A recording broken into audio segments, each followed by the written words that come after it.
आग के तांडव की, जहां सड़क के किनारे रखे लकड़ी के 3 बॉक्स जलकर खाक हो गए।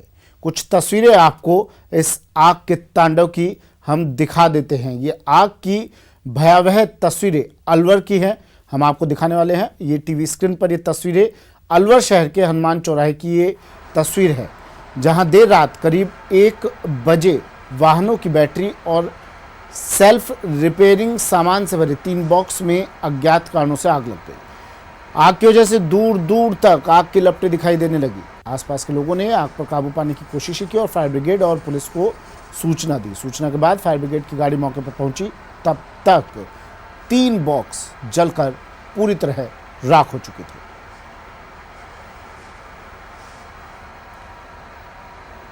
एक्सक्लूसिव तस्वीरें टीवी स्क्रीन पर अलवर की इससे खबर, जहां 3 बॉक्स में आग लगी और पूरी तरह ये बॉक्स जलकर राख हो गए। कारणों का अब तक पता नहीं चल पाया है। आग से जब उठते हुए धुएं को लोगों ने देखा, ऊंची ऊंची लपटों को जब लोगों ने देखा, तो उन्होंने तुरंत फायर ब्रिगेड को सूचना दी। फायर ब्रिगेड की गाड़ियां मौके पर पहुंची और आग पर काबू पाया गया।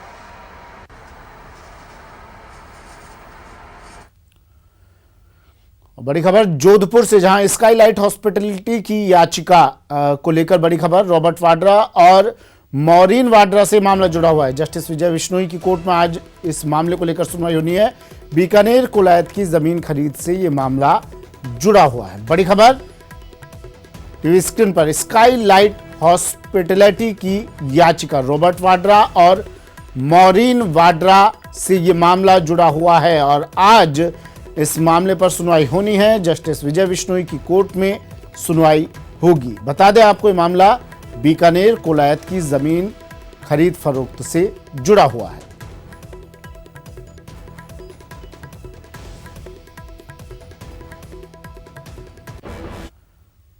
और अब बात करते हैं आज होने वाली दिग्गजों की रैली की। जी हां, महासमर के लिए सभी पार्टियों के दिग्गज नेताओं ने प्रचार में अपनी पूरी ताकत झोंक दी है। इसी कड़ी में आज पीएम मोदी महाराष्ट्र के अहमदनगर और कर्नाटक के कोप्पल में जनसभा करेंगे और केरल में रैली करेंगे। बात बीजेपी अध्यक्ष अमित शाह की करें तो आज शाह मिशन पूर्वांचल पर रहेंगे, जहां वो आज से 2 दिवसीय वाराणसी दौरे पर रहेंगे। शाह यहां पीएम मोदी के नामांकन की तैयारियों की समीक्षा करेंगे। वहीं बात कांग्रेस अध्यक्ष राहुल गांधी की करें तो आज राहुल मिशन दक्षिण के तहत तमिलनाडु के दौरे पर रहेंगे। राहुल यहां 4 रैलियों को संबोधित करेंगे। वहीं बात प्रदेश के मुखिया यानी सीएम गहलोत की करें तो आज अशोक गहलोत मैराथन रैलियां करेंगे। सीएम श्रीगंगानगर, सीकर और दूदू में जनसभा करेंगे और अजमेर में कांग्रेस प्रत्याशी रिजू झुनझुनवाला की चुनावी जनसभा में शामिल होंगे।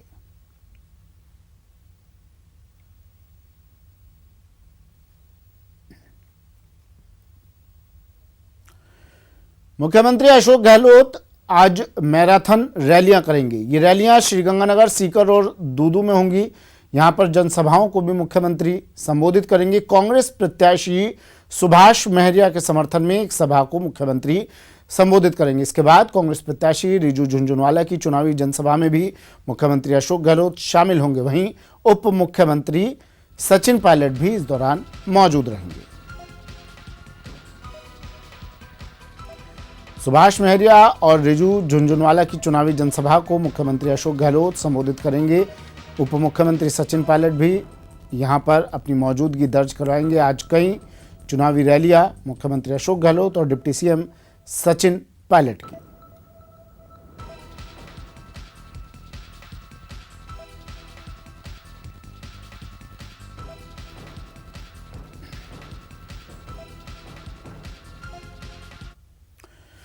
और अब बात दौसा सीट की, जिसको लेकर बीजेपी का दर्द बढ़ता जा रहा है। पहले टिकट को लेकर 2 दिग्गजों में भिड़ंत देखने को मिली। उसके बाद जसकौर मीणा ने बगैर आधिकारिक घोषणा के अपने टिकट का दावा कर दिया, तो दूसरा गुट नाराज होकर अब बगावती हो गया। अब बीजेपी नेतृत्व जसकौर को टिकट देने से इनकार कर रहा है, यानी दौसा की फांस बीजेपी के लिए मुश्किल होती जा रही है।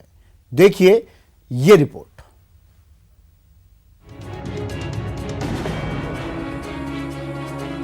दौसा सीट पर फंसी बीजेपी, जसकौर मीणा का टिकट का दावा, बीजेपी नेतृत्व का टिकट से इनकार। देखिए, ऐसा कहीं नहीं हुआ। उनका टिकट अनाउंस करने का या कोई भी टिकट पार्टी की अनाउंस होती है वो केंद्र से होती है। दौसा पर बीजेपी में अनलिमिटेड घमासान। 24 सीटों पर टिकट का ऐलान करने वाली बीजेपी दौसा सीट पर एक बार जो फंसी तो फंसती चली गई। मरूधरा में ऐसा हाई पावर ड्रामा किसी और सीट पर नहीं देखा गया। दौसा सीट पर आधिकारिक घोषणा से पहले ही एक उम्मीदवार ने टिकट का दावा कर दिया और पार्टी नेतृत्व इससे पल्ला झाड़ता दिखा। भारतीय जनता पार्टी के कार्यकर्ताओं की कदर करना और भारतीय जनता पार्टी को आगे बढ़ाना, मोदी जी के उस कमल के फूल को पुनः खिलाकर दौसा संसदीय क्षेत्र से भेजना। देखिए, ऐसा कहीं नहीं हुआ।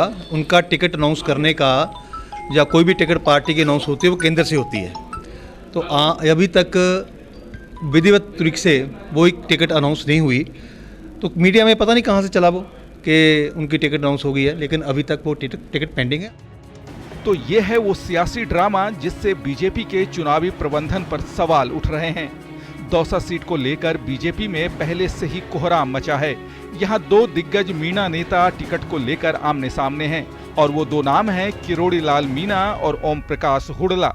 दोनों अपने अपने उम्मीदवार को टिकट दिलाने की जुगत में हैं।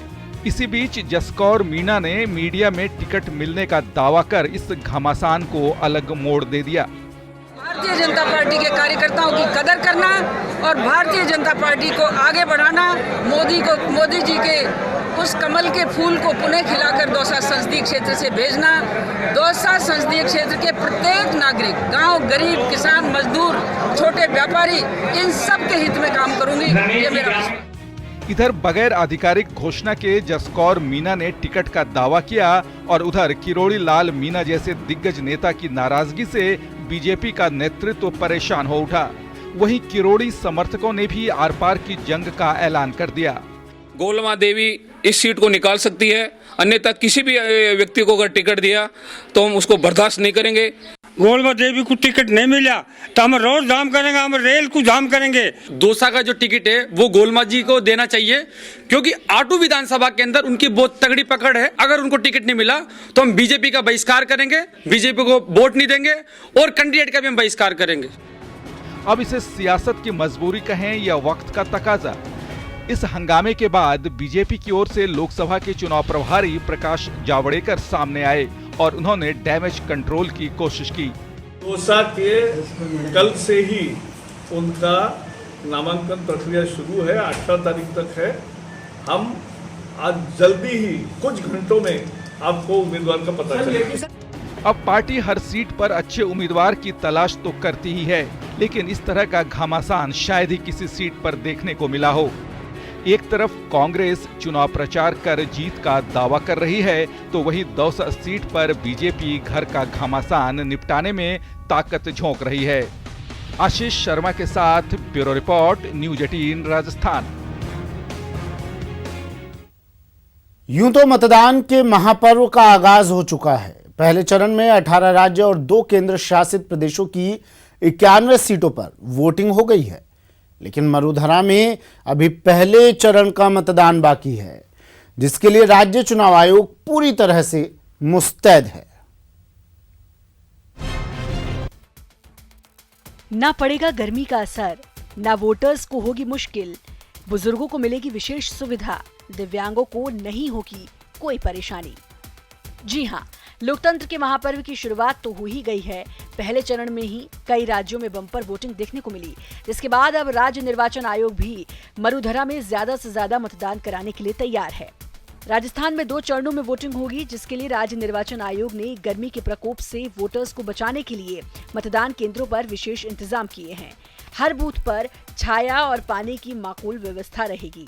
व्यवस्था के लिए सभी कलेक्टर्स को अधिकृत किया गया है। दिव्यांगों और बुजुर्गों को लाने और वापस ले जाने की व्यवस्था रहेगी। इस बार लोकसभा चुनाव में 12,000 से ज्यादा व्हीलचेयर लगाई जाएगी। महिला वोटर्स को परेशानी ना हो, इसके लिए हर बूथ पर महिला कर्मियों की संख्या बढ़ाई जाएगी। हमारी तैयारियां पूरी हैं और आपको जानकारी देने का तात्पर्य हमारा यही रहता है कि हम आप लोगों के साथ हर चीज़ शेयर करें जो भी चुनाव से चीज़ें जुड़ी हुई हैं। जैसे आपको विदित है कि 22 फरवरी को जो फाइनल पब्लिकेशन मतदाता सूची का हुआ था, उसके बाद कंटिन्यूस अपडेशन में भी नाम जुड़े हैं। तो हमारा ये प्रयास रहेगा कि जितने भी नाम अब जुड़ेंगे अब इसको हम फाइनल कर देंगे जल्दी, और इनका जो एपिक कार्ड है सबको हम एपिक कार्ड हम पहुंचाएं। जैसा आपने खुद कहा है कि गर्मी है और सभी को पता है कि गर्मी है, इसके लिए चुनाव आयोग ने निर्देश दिए कि सब जगह मतदान केंद्रों के ऊपर पानी की अच्छी व्यवस्था हो। मीडिया वर्कशॉप में सीईओ आनंद कुमार ने भी ये साफ कर दिया है कि ईवीएम और वीवीपैट के साथ हैकिंग जैसी कोई भी घटना नहीं हो सकती। सीईओ आनंद कुमार के मुताबिक गर्मी में ईवीएम पर कोई असर नहीं पड़ेगा। भीषण गर्मी में भी ईवीएम मशीनें काम करने में सक्षम हैं। जाहिर है राज्य निर्वाचन आयोग चाहता है कि जिस तरह विधानसभा चुनाव शांतिपूर्ण ढंग से हुए, ठीक उसी तरह आम चुनाव हो, ताकि कोई राज्य निर्वाचन आयोग की कार्यशैली पर सवाल न उठा सके। जयपुर से न्यूज़ 18 के लिए प्रेम मीणा की रिपोर्ट। जयपुर नगर निगम ने शहर को संवारने का जिम्मा बीवीजी कंपनी को दे रखा है, लेकिन हालात ये हैं कि शहर की पॉश कॉलोनियों में भी कूड़े कचरे के ढेर नजर आ रहे हैं। वहीं नगर निगम की बहानेबाजी जारी है। गुलाबी शहर की सूरत हुई कचरा, हर सड़क हर गली में कूड़ा पसरा। बीवीजी की नाकामी पड़ रही भारी, नगर निगम की बहानेबाजी जारी। अब हमने ये ठाना है अपना जयपुर स्वच्छ बनाना है। इस खूबसूरत नारे के उलट जयपुर शहर की तस्वीर बदसूरत बनती जा रही। जगह जगह कचरे के अंबार से बदरंग हो चुकी पिंक सिटी हुक्मरानों की बेहयाई बयां कर रही है।